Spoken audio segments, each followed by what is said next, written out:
Good morning, good morning, good morning. BigH Trucking. Sitting at the receiver. Got 2 full pallets of expired yogurt. 2 full pallets stacked on top of each other. They're not in cases, they're individual, stacked on top of each other. Big, like 1 pound containers. So I'm waiting for feedback. I'm only 30 miles away, actually 36 miles away to be exact, from the shipper.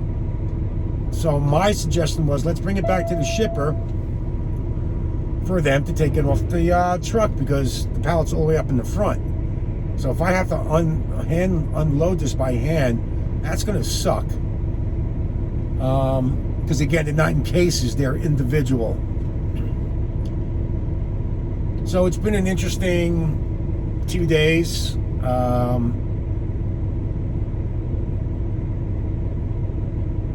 Between driving in snow, having 2 brake chambers blow out on me yesterday, and a slack adjuster. It's been a hell of a 24-hour period. I'm gonna attach this. I got some video going down the mountain in the snowstorm. Light, 25,000 pounds. I got breakfast cooking. Like I said, I'm waiting for claims to get back to me. It's only, I don't know, 7:15, 7:20. So I'm assuming no one gets into the office till about 8 o'clock. So once I hear, I'll know which way to go. I'm either going to Salt Lake City terminal, or I'm going back to the shipper. Yeah, it's time for me to go home. You get to that point where you just get flustered, aggravated. Try not to be. Try not to let little things like that bother me. Like, I haven't had a claim in a year. It's not about the claim. It's just about what happened over the course of the last 24 hours. Blowing out 2 brake chambers, slack adjuster, APU doesn't work, so that's why I'm going back to Salt Lake. My inverter beeps even with the car, even with the engine running. It's just, a handful of little things that just like begin to irritate you, as a person. Oh, on top of that, this is my fault. I scanned Wednesday's trip, which I was hoping for this pay period to get on, which would have been like an automatic stellar week, like one of the best weeks I've had in quite some time. I'm talking about, 75, north of 7,500. So I happened to scan it under the wrong trip number. I scanned it under the trip number before. I get a message about 5 o'clock here, 4 o'clock Central Time, saying that you need to scan in your bills, but unfortunately you missed the payroll cutoff. So this check ended up only having 1 on there, 1 trip. It was a good trip. Like I said, that second one would have been just a monumental week, and it didn't happen. So it's on this, will be on next week's. Plus this one was only about 150 miles between where I dropped off at the 90 the other day to picking this up to delivering it here. Delivery is only 30 miles. So that was an easy run. But then again, I don't know what it's going to cost me for the brake chambers, because it happened at the shipper yesterday. I managed to get it to a shop. They installed it there, so I don't have that roadside charge. Plus the cores, I get refunded back, but it could take up to 90 days for the refund to hit my check. And then the APU, I don't know what's going on with the APU. All it does is smoke and then stalls out. Smokes and then stalls out. So, lucky, maybe blessing in disguise. I don't know. But welcome to trucking. Welcome to life. Life is like that. Life sometimes throws you curveballs. Run smooth, and all of a sudden it starts going backwards. But with that being said, BigH is out. I'm waiting for a phone call. See where we're going to go next. we'll take it from there. Peace out. Stay safe. All right, BigH Trucking. Still on highway or State Route 6. As you can see, the snow is coming down, covering the roads and such. They said the snow levels are about 7,500. We'll get 18 inches of snow. Up to 6,000, we'll get 6 to 12. And obviously, in the valleys, it's rain. So we're coming down the mountain, nice and gracefully. Doing about 40 miles an hour. I'm in stage 1 Jake's.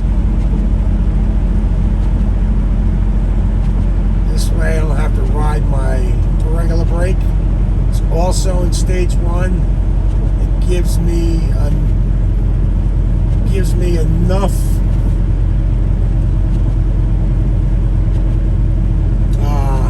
less momentum going down the hill as if I would have them off. So I personally use stage 1 in the Peterbilt when I'm going down the mountain, especially with a load on. Now my load's not extremely heavy. It's 20,000 pounds, and I think it's opportune. Stage 1. I've been doing it for 3 years. My trainers taught me that.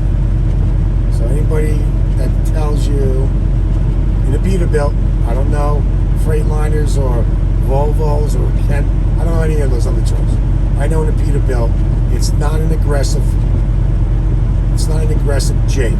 It's a very mellow Jake, but it doesn't allow your truck to build up really heavy momentum where it's starting getting out of control. And now you got to really squeeze those brakes. The last thing I want to do going down a hill like this is have to really apply my brake hard.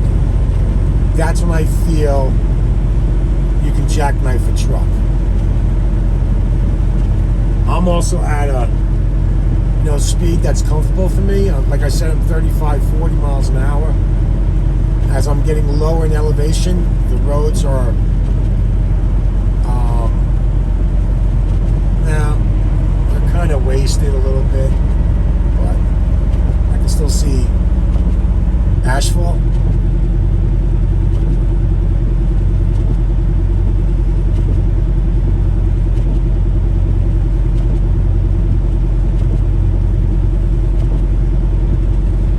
Like I said, my foot is just barely pressing the throttle to keep momentum up. You want to keep momentum up. You don't want to lay off completely and have to jam on the brakes or step on the pedal. You want to keep an even keel. I don't know if that makes any sense. To the new person, probably not. So basically, the best way for me to describe it is I'm going down the hill, touching the throttle pedal, and not on it, so to speak. Just enough foot pressure to keep my momentum up. My foot is completely off the brake, and so I'm judging what the road's telling me I'm doing, how steep I'm going down, and what my Jake brake is telling me. You don't want an aggressive Jake brake because that's where things can spiral out of control. Now, as you can see, the flakes are getting bigger and bigger, which means the transition to rain is within a mile or so.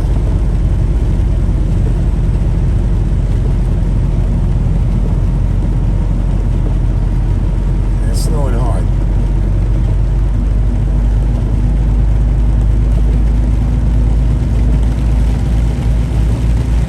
The rain coming off the windshield.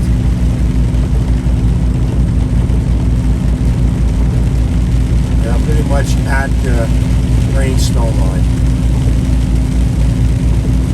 There it is.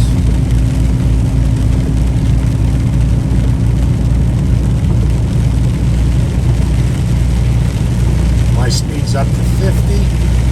This is a 70 mile an hour road. Comfortable at 50.